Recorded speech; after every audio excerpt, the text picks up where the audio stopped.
Hello everybody, welcome back to the daily series. Let's see if I can keep up this series for the rest of this year. And we're having a very important weekly close. Yesterday we had one actually.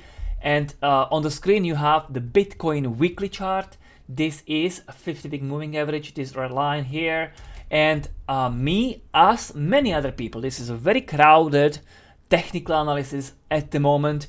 I'm looking at this moving average as basically invalidation of my recent buys. I did some actually poor buys for Bitcoin at 116k, and then I did some buys for Bitcoin at 104k, just above the 50-week moving average.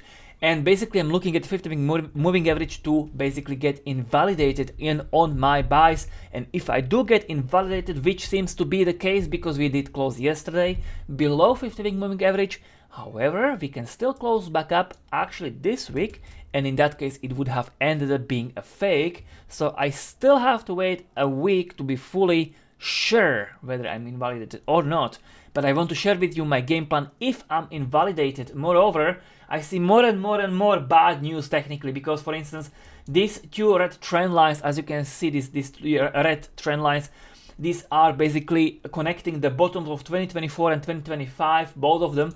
And now I switched to a 4-hourly chart for Bitcoin. And as you can see, we kind of are basically failing to break above these trend lines all 4-hourly in both cases. We just retested them from bottom and rejected from them. That's very bad news again.